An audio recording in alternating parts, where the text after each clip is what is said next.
RPS music की शानदार प्रस्तुति।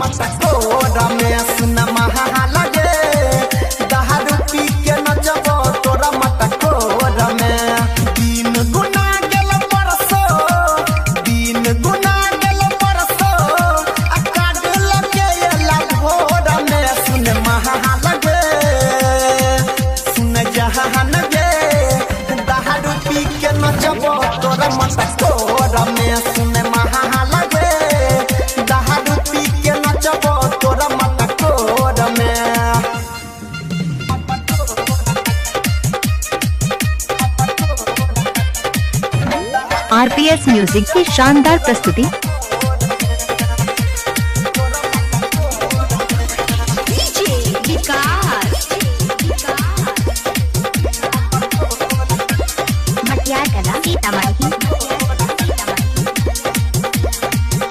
बचपन से चले छलो हमर तोहर सेटिंग भेला गवाहन करै छो दोसर छौड़ा वेटिंग।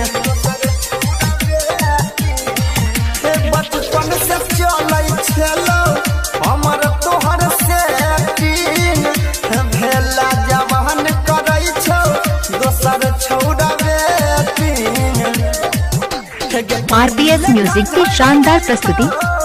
पानी लेखा झर जाइतो याद तोहर हमर लोड में सुन जहान गे सुन महाल गे दारू पी के नचबो तोरा मत कोर में सुन महाल गे दारू पी के नचबो तोरा मत कोर में।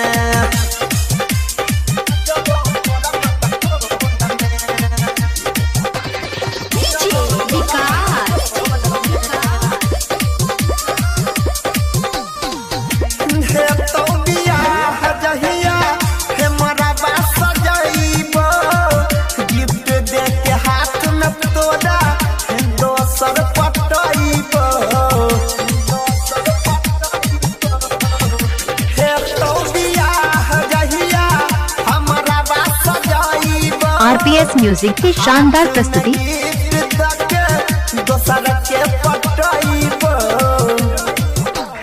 याद हमर तोरा आइतो याद हमर तोरा आइतो जग ससुरा जेला कोर में सुन महाल गे सुन जहान गे दारू पी के नचबो तोरा मत कोर में सुन महाल गे दारू पी के नचबो तोरा मत कोर में।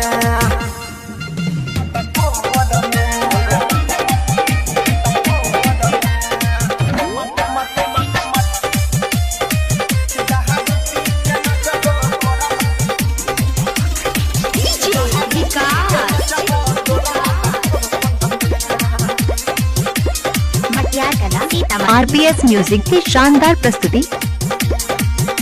जिंदगी खराब कइले हे गायक अनिल के हे राइटर कहू गज परवीन देवेंद्र से मिल के। जिंदगी खराब कइले हे गायक अनिल के हे राइटर कहू गज परवीन हे मनीष से मिल के।